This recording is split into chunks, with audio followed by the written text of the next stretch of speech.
everyone, Joe here from ActionX. Welcome to What's in the Tuber. Welcome back. If this is your 21st The Rookie Season 5 episode review. 21. I feel like that's the first time I said it. I'm pretty sure. Of course, I said that last year for Season 4. But again, I'm surprised, The Rookie has went through so much turmoil in the first few years of, it's always been a bubble show, but because of the fan base, we've gotten to the point where, not only are we going to come back for another season, it got a whole full season of network television. So happy about that. And on the eve today of the final crossover between Rookie and Rookie Feds of the season, for the first time ever, it feels like the Rookie got the short end of the stick. It definitely, once again, is crossover light. Again, sad to say. I didn't know fully when I was going into this episode what the crossover event was going to be, because I found it was going to be a little bit weird for the Feds characters to be starting up their own crossover storyline and the Rookie, but oh no, wait, that's all happening in-house on Feds, because this episode was largely, dealing with Michael Rooker, which we'll get to more about him in a second, but, with this week's episode being the penultimate episode being advertised as a crossover event, once again, it was mainly for, at least on the Rookie side of things for the first time ever, just mainly a title thing, so to speak.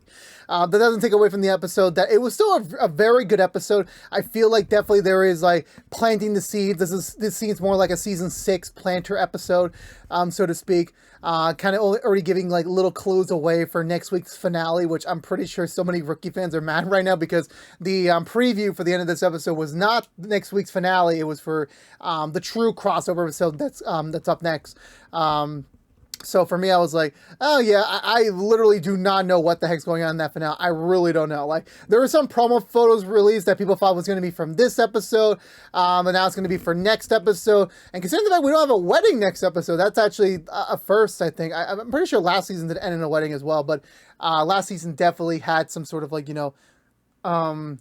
actually, I already forgot what last season's finale was. I already did forget. Oh yeah, I forgot it was the border episode. So hopefully we won't get a border episode again, even though as that was a good episode, it didn't have a season finale worthy approach to it. So hopefully next week will be it. But for this week's episode, again, I really enjoyed it. I feel like all the characters that were in this episode definitely had a purpose to play. It definitely services a much larger story for them as we wrap up season 5 to a close. Again, it's still crazy, that we're next week's the finale. And then we're off again until hopefully September. And we'll get to more about stuff that I want to say at the end of this review. But for now, let's go for the Butcher recap and talk about this week's episode of The Rookie. So I want to say we begin with a very dark opening. Okay, not really. It's Lopez is officially on leave, maternity leave, her second maternity leave ever on the show. And she is very not happy the fact she left some open cases left unresolved. And even though technically she still isn't due to give birth for another few weeks, she still does definitely want these cases to be solved, even though she's been basically bedridden. She tasked none other than Detective Wannabe, or Detective to be Aaron, to basically be her handy boy again, as he's tasked to finish up some remaining cases for her throughout the many different stages of development. The first one she tasked him is just a very ordinary, we just need DNA evidence match to something just to confirm him. That's about it. So you just need to find a way to get this DNA, and yeah, there you go. I send it off to the DA, and it's all said and done. Sounds easy said and done, so to speak. We cut over to the morning meeting where Gray is giving the notice that Lucy is going undercover for an assignment based on a recently released individual from prison, played none other than Michael Rooker, which you might know him from Guardians of the Galaxy, Walking Dead. You might have also known him from a little thing called... Damn, I even forgot. He was in Fast and Furious for some reason. He's been all over the field lately, and honestly, again, I'm so used to him in his Yondu appearance where he's bald and just with the goatee. I'm so used to that, so seeing him in this attire was definitely a bit different. It didn't definitely look like Michael Rooker, to be honest with you. It just felt like something else, which honestly is a pretty good thing that an actor is able to transform himself from his normal appearance for a character. So he's currently, before he was into the gun smuggling business, but now he's, interested in getting into the ghost gun operation, basically making very realistic and very, capable weapons that are not made of metal, but made of a very highly protected plastic. But sadly, because anyone who buys the bulk is like, yeah, you're making guns, they put a restriction on that. So he's been doing some undercover things. So recently, the Metro team had raided a factory full of them that was close by in LA, but now there's only one other place in California if he does want to stay local. So that's where they're going to plan Lucian as a worker. It helps with another fellow, I forgot the terminology for that, but basically a CI that Tim has, that it will be enough that with Lucy's appearance as a to fake being a corrupt employee would be enough for this guy to come out of the shadows and recruit her for his operations. That's is the goal around, and hopefully once they get that hit, they can put him back in prison where he belongs before any more further bloodshed is shed about that. So yeah, so basically, what is everyone else going to do? Nothing. They're just being told, like, hey, if you see Lucy in public, don't acknowledge her as a cop, just acknowledge her as a citizen. That's all you need to do. Juarez is back from her time away. She managed to catch up with some friends, managed to catch up with time with her mom, and now she's ready to like tackle on the next big stage of her life that she's kind of been putting off because of, you know, obviously being in the grief stage still with her sister, dating, which I'm like, interesting choice. That you know, I said this before, like when Aaron, you know, ended his storyline, his original main storyline back in season 4, that, yeah, Aaron, like, I can't wait to see what he does next. I mean, yeah, you can say right now him trying to be a detective is a storyline, but it's not a consistent storyline we've been seeing in every episode, per se. It definitely is something that's developing in the background, so hopefully when season 6 comes out, we'll definitely get a major push about that. Juarez has been on a dating app for a little bit of time, but sadly, like a lot of people, she's not getting much real matches. She's been getting, like, you know, mostly like fake ones, sexual, and being, you know, very much, you know, other reasons per se, nothing really genuine, which I'm like, yeah, you're on a dating app, like most times, like you're not gonna find anyone on there. But anywho, picking things back up from that point, so where do we go from there? Yeah, no, Aaron shows up with a bunch of garbage bags, and he's claiming to Gray, I'm working on a case, and Gray's like, okay, you can go work on your little case, but you ain't gonna put all this like random trash in our desk, so you're gonna put this somewhere else, and also you're gonna clean and disinfect this entire table. Which I'm like, Aaron, in what manner of speaking were you gonna use a public table that officers use to work in for your smelly garbage? Like, you gotta be smart, my bro. You gotta be smart. So yeah, so we hit the road. Lucy gets a little bit more details from Tim about their operation, and she begins her undercover assignment in this new place of business. Meanwhile, Nolan and Juarez are tasked by Harbor to go find more missing parts to her torso that they found recently, that was cut up very methodically. So now they have to look for the other pieces, which I'm like, I really wonder what they were thinking of. Like, we're gonna look for random body pieces throughout LA. Okay, that's a thing that's going on. That's a thing that's going on, really. I want to say, yeah, so Lucy begins her undercover role as an employee. Even the boss gets a little bit too excited, thinking this is like NYPD Blue or like Blue Bloods or something like that, which I'm like, bro, that's New York. This is LA. This is California. We do things much differently over here. So Lucy begins her role, and it kind of feels like the way they were like doing the monologue, you know, with her and Tim talking about like just how things are gonna be with, like, you know, her being undercover. This is like, I think her first real actual deep undercover mission since they've been a couple. So they're kind of going through the motions of like, yeah, make sure you don't watch Top Chef without me, or, you know, make sure to check in on Tamara once in a while, since, you know, who knows what she's gonna do when she's alone. And, you know, that sort of thing. And mainly it was like, oh, I can't wait till like it transitions to like days and weeks and months. And it's like, no, day 4, like she already made contact with Rooker. And I'm like, what the fuck? I mean, I was like, the way y'all were setting that up was like, I thought it was going to be a long while, but it wasn't. So I'm like, okay, it is what it is by that point. So yeah, so Rooker approaches her. He takes her away to a riverbank and basically pitches the whole spiel to her of like, yeah, I know who you are, I know why you're doing this, but guess what? You and I have a potential opportunity here, for you to work with me, and I'll give you $5,000 every month if you just fix the books, you know, make sure that no inventory is missing, make sure everything's like, being accounted for, and yeah, that should be easy peasy said and done. And of course, Lucy again trying to fake the character of like not trying to be interested in it anymore. He's like, nope, you got no choice. Like either you're gonna take this deal, or whoever's next on you in line, I'll take over, but after you're dead. I'm like, Jesus. So Lucy accepts. They're going to meet up for dinner later that night to iron out the details of the specific agreement. She meets up with Gray, Harper, and Tim later on. And also, for some reason, Aaron.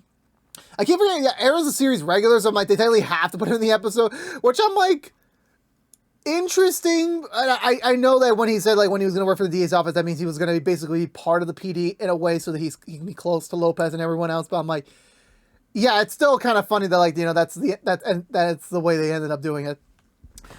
She fills them in on, like, what's going to happen now. Like, you know, they're going to have dinner, they're going to iron the details, and then it should start everything. Wesley does give her a heads up that, like, you know, like, usually in these types of positions, like, you know, the guy would probably be, like, either persuading you with money or sex or both. So be very careful on how you perceive things, because, like, you know, for the jury, they might think, like, oh, you fell in love with him, that's why you guys have sex, and, like, it might, you know, give you in trouble, even though you're a UC, so, which I'm like, definitely true, that definitely could happen. Even Tim's, like, you know, just giving her, like, a, you know, like, just a quick question of, like, making sure she's okay, but, like, you know, obviously she has to go back to her role and, you know, assume that. Meanwhile, Nolan and Juarez are busy roaming the streets of LA. Somehow they are finding body parts. It's like very like methodically, like, you know, they're going through all the motions. Juarez is having no luck on the dating apps, already becoming a keen proficient of like how to know who's real and who's not, which I'm like, the good way. Juarez gets a little inspiration from Nolan. I'm like, what about you? How did you find Bailey? And he's like, yeah, one day she came in front of my door, naked with a towel on, and yeah, that's the rest is history. Which I'm like, oh yeah, I forgot that happened in the end of season 3. I completely forgot about that. Nah, I remember, but still. Where do we go from there? Yeah, so yeah, eventually, and then literally the next on call they take for like a dismembered body is a guy with a dog with the dog chewing on the leg. And yeah, this dog is a rescue dog, so he's a little uncomfortable around new people. Eventually, Juarez decides to, like, you know, get the dog away from him by, like, you know, acting like she's a threat to the guy, which definitely does work. It definitely does give him the leg back. And then, you know, Nolan was noticing some, you know, romantic, you know, vibes between them, you know, a little bit, which I'm like, Nolan, you son of a bitch. I mean, just kidding about that. But anyway, so after that point, I want to say we get to...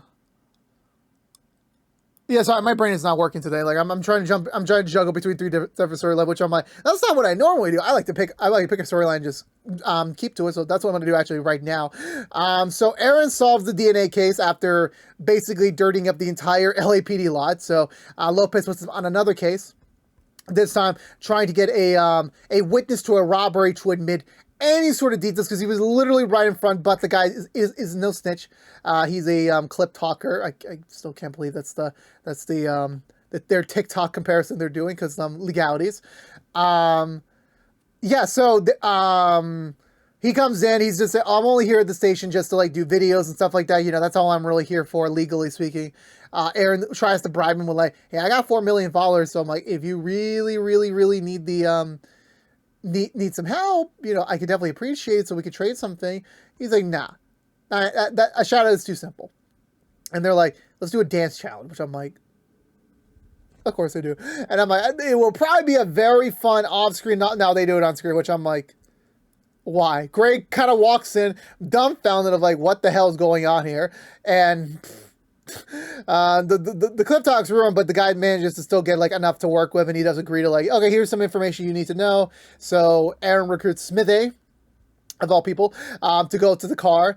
They go there. It's been abandoned for a while, but when they look into the truck, they find a dead body there, covered in car air freshener, which I'm like, those little things do not provide anything. You need Glade, you need Airway, you need Febreze, you need everything to cover up a dead body. You need everything. They go inside the building next door, which is right where the car was parked out in front of him, trying to get some more information. They find another dead body. This time, this guy died of a heart attack. And Aaron kind of like roughly solves the mystery, which I'm like, that's not a proper solving, but I'm like, you know, even Smithy's like, that's some good detective work. I love you, Smithy, so much. I really do. Also, forgot to mention is that apparently Smithy is also on the dating app as well, but he's using a younger picture of himself to dupe girls. I'm like, oh my God, Smithy. Smithy. I love you so much, but still, you make it sometimes hard to love you. You really do. So yeah, afterwards, we get to... Where do we go after that? Yeah, so after that's done, Aaron drops up the news to Lopez that like, yeah, I solved 7 of your cases, so you're all good to go. You can now enjoy peacefully your rest of your maternity leave, and also enjoy your beginning moments with your daughter. Also revealing that yes, Lopez will be having a daughter with Wesley. So they got a boy and they got a girl. Hopefully they have the dream combo, in my opinion. I cannot wait to have my own. Even Aaron, before he goes, he's like, hey, Aaron's still a good name for a girl, which I'm like, no, it's not Aaron. I'm sorry. No, it's not. Cutting back over to Nolan Juarez. You know, Nolan still teases Juarez a little bit about like the fact that, you know, the guy likes her, giving her some, you know, romantic vibes, and Juarez is kind of oblivious at first because, like, again, it's been a while since she's been out of the game, so she doesn't really know how to pick up signs. But again, it's a citizen, so I'm like, who knows if he'll ever come back. They also stop by the morgue just to check in on another body part they found, which are like, yeah, it's convenient. There are 2 separate things going on with dismembered body part, but these 2 are completely different. One is very clean shaven, and the other one is like very, you know, traditional, a roughly cut, you know, method. So I'm like, damn. So we got 2 separate people now. Do we really got time for that? Maybe we don't know. Eventually the next day comes, and the guy's there with his dog again. It turns out, yeah, he's smithing with Juarez. I mean, who wouldn't be? And he asked her out on a date. She says yes, and they agree to meet up that night for dinner. Yeah, so I want to say after that point, yeah, so they go in for their day. Eventually, they manage to get one of the random body parts they found is a match to someone. So they pull over the 2 people that reported him missing originally a month ago. These guys are like very like not too smart. They're not too, you know, like all in their heads 100%. They're like, you know, kind of like high on life type of people. And they're expressing like, oh yeah, we used to like, you know, shoot RPGs together. We used to have all this sort of fun together. But yeah, so one day, like, he just left with a check, but like the problem is they get way too deep into the story, and then no one's like, yeah, definitely for sure, like they're covering something up, but they don't have anything to pull from. But they managed to use the cloud to find these videos that were automatically uploaded to the cloud, and they find there was a video where the 2 of them accidentally killed the 3rd guy, and I'm like, well, okay, illegal possession of guns, yes, you would be in trouble. Manslaughter, yes, you would get that. Chopping up a body, that's like where you really go too far there. You should have like owned up to your actions. So yeah, after that point, I want to say that I zoned out for a minute. So yeah, so they get the warrants for them. They go up to the brother. For once, like we gotta see Aaron dancing, but we don't gotta see a cool scene with a grenade launcher because one of the idiot brothers like accidentally shot a grenade launcher and it blew up his fingers. So yeah, there you go. But they got one in custody. So they're gonna start looking for the other one, and the other one's already there at the hospital, unwillingly knowing so that, you know, he's about to get arrested. Pulls out a gun, ready to, like, you know, hostage situation type of ordeal. But thankfully, Lopez and Wesley were already there, so Lopez immediately disarms them, and, you know, there you go, Bob's your uncle type of thing. So that's easier said than done. Later that night, Nolan and Juarez walk out of the station, wrapping it all up. That it's all said and done. Like, you know, that was another murder. Actually, no, not yet, just quite yet. Harper does give Nolan an update about the other body part they found that was too cleanly cut, that was too perfectly, you know, precise. So that one is like very methodical. That was actually located in Arizona of all places. So definitely out of their jurisdiction. So Nolan's like, who are we going to call now? You call the feds, and guess who shows up? Finally, I want to say this is their first time on Rookie proper. I mean, I'm pretty sure there was probably another crossover before. As you know, I should probably in the last the last real rookie crossover. I completely forgot. But yeah, this is the first. I feel like this is the first time Nolan and not Harper, Simone are back on the main show together. I want to say so. Normally Nolan's been on Feds. He hasn't. The return favor hasn't been returned. So yeah, Simone's on Rookie, which I'm like, yeah, but it's a very quick cameo.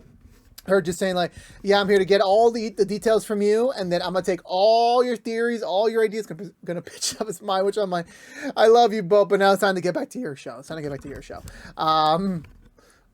I forget where we go from there. Yeah, so after that, Nolan and Juarez say goodnight for the night, and they still have an exchange. Nolan being like a protective dad of sort, bids Juarez good luck on her date, and not to stay out too late, not to do too much crazy things.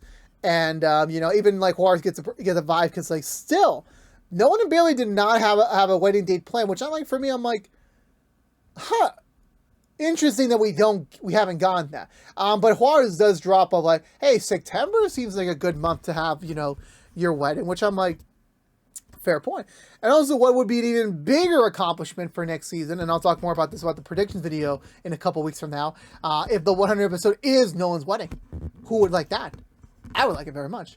It won't be like fully symmetrical because usually the rookie starts out in the very last week of September, so it wouldn't really work out logistically. I think they'll have like, I forgot how many episodes this season got already. I want to say that they did 40, 64. No, I'm totally wrong on the math. I know they definitely still have a little bit of ways to go before episode 100, but they will be reaching episode 100 next year. So it won't probably line up, but it would be amazing if like they managed to line them up perfectly. But we shall see. We shall see about that whatsoever. Meanwhile, back on the undercover front, so Lucy meets up with Rooker for dinner. Rooker's basically just laying out the outline for the deal and everything.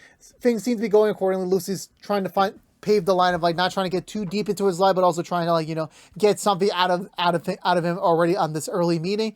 But that's interrupted when like a bunch of people start shooting the restaurant they're at. Thankfully Lucy and Rooker are unharmed, but Rooker takes Lucy away to like get away from the scene.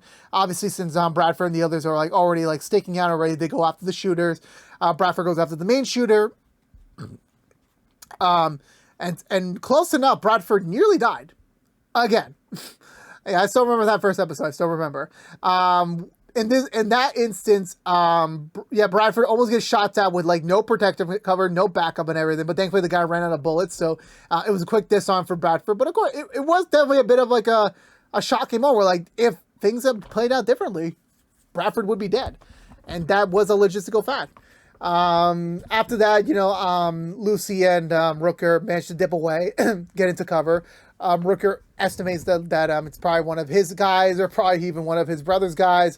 They get a little bit deep into it about things, but Rooker says, I'll meet up with you later. Obviously, like, I can't promise you you'll be safe again. I really can't, but like that's just the nature of the business. Just think about the money here. And of course, Lucy still needs to like be on the rope here. Like has no choice but to continue onwards. She meets up later with Tim at the laundry unit in her fake building. They hug. They like express like how worrisome of like that could have like gone a different way. And I'm like, before you say like, well, they've been in tons of situations like this before. And I'm like, yes, you're right. But the thing you got to note is that Lucy had no backup. She was acting like an undercover person. She has no weapons on her. She has no means to defend herself. All those other times, she was wearing body armor. She's got guns. She's got backup. She's ready to go. Not in this instance. So it could have definitely went sideways. Bradford does not. He does not disclose the him almost dying. Decided to like omit that. And, but to decide before, he has to leave to like, maintain her cover and everything. They decide to have like some very steamy laundry room sex, which I'm like, okay, I don't know, man. I don't know. It's a pretty small apartment building, which I'm like, I'm pretty sure like someone's going to have to use the laundry, at some point now, which I'm like, fair point. I want to say after that, yes, we cut to the next day. Lucy's still pretending to go to work. Rooker pulls her in, as an emergency case. He deduced that one of the, that one of the guys that who shot at him was one of his own team members. So they go over to the factory where they're printing out the guns and everything, and he's ready to go and actually take down his crew and everything. Trying to get that handle with, but Lucy going in decides to talk him out of it, pull him out before the police show up, and so they get away. Around the same time the police show up, so they basically take down the whole factory right now. And Rooker is kind of pushed against the wall right now because he doesn't have a guaranteed supplier. He lost his 3D printers. He has really no crew, and he expresses to Lucy when he briefly accuses her of being a cop, which she is, but she manages to sway his opinion of her for a little bit. He admits that, prison, definitely when he came out, things are different now. He doesn't have a crew anymore. He killed his brother. His daughter doesn't even want to have any association with him. And actually, the way they were phrasing this was it's so coincidental how last week's episode was almost the exact same thing. I know those are two completely different people. I know that, but still, it was just so eerily creepy right now. But, anywho, so eventually in his head, he just knows there's nothing I can really do. My entire operation is already over before I was able to really begin again. So, he bids farewell to Lucy, and, Lucy, even though Rooker says yeah, I'll hit you up later. And it's no, there is no later. That was it. That was game over for them. Lucy calls to him to let him know the op's basically over. He's not going to do anything. He has no more moves to play. He's done. He's going to retire. So hopefully he retires. Who knows? Who knows about that? Lucy returns home with Tim. She's ready to decompress and sleep in for a day to kind of return back to her being Lucy full time. Tim does express, his little bit of worry. Some of this was kind of similar to when Isabella was undercover. Similar remarks of how after an op was over, she would need time to kind of return back to how she was before. She had to kind of erase that previous life. And Lucy's well, that's fair, but it's only been a few days, so I'm it's not going to take me that long. Maybe one night of sleep and I'm good to go. And these two are being honest with each other. They're being very communicative over each other, expressing their worries and their fears and everything. But that's the number one attribute to any relationship: communication. If you have that, you're in good standing. Definitely they are. It's still very lingering, that worrisome feeling that Tim had at the end of the last episode. So hopefully nothing bad will happen, but we got to keep our toes out. But that was it for this week's episode of The Rookie and the end of the part 1 of the crossover event. Whoop-de-doo. Yeah, let's get the crossover event out of the way. Yeah, Simone's cameo was fun as always. Definitely, on a crossover aspect, it was one. Well, the thing is that they have so much to do with the next episode, so I'm will they really have time to deal with that? Is it all connected? I really don't know 100%, but we'll figure that out. I'll figure that out in a little bit, but crossover aspect very weak. Just finally for once, Rookie gets the short end of the stick. It's time for Feds to take charge with the crossover event.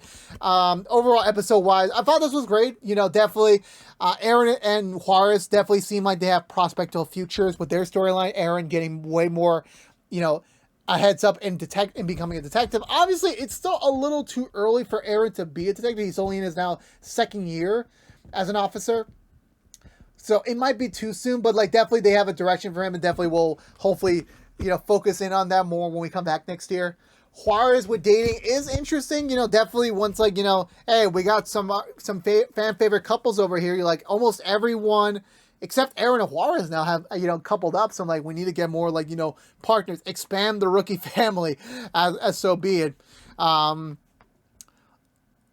Yeah, so with that being said, so I'm definitely curious to see how that will go, whether or not that's going to be a one-time fling or is actually going to be a committed thing. Who really knows 100%, speaking, so to speak. It was also nice for Nolan to be in daddy mode, just, being very much in the care of it. Obviously, Lucy and the Rooker storyline was, great. Definitely more on Lucy and Tim, learning more about their boundaries, learning more about, the work-life balance with a relationship and making sure everything, stays put the way it is. And also Rooker, fantastic guest star. I love him. I love him in anything he does. So I'm very happy about that, so to speak. And it was just nice to see Lopez kind of take the back seat and just still kicking ass from still on paternity leave. So that was great to see. But yeah, the Feds crossover definitely wasn't as shaked up to be. Definitely they're saving all their eggs for the basket for the next episode. But yeah, definitely mostly this was a season 6 setup. mostly speaking, getting everything ready for next season.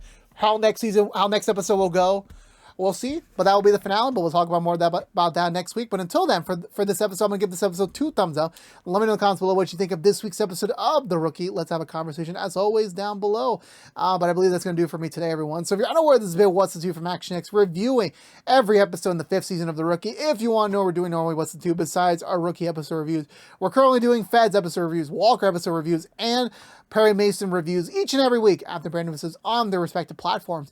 If you want to know what we're doing normally, What's the Two, besides that, but if you don't care about The Rookie, I lost my train of thought there for a second. You're in luck. Next week is our season finale review, so we'll be reviewing the entire finale, of course, for The Rookie's 5th season. We'll see how they wrap up the season to a close, and then after that, we're not done quite yet. The week afterwards, we'll be doing a season 6 predictions video, and the week after that, we'll be doing a season 5 review, non-spoiler edition for anyone who has yet to check out the season on Hulu right now, which is mostly streaming.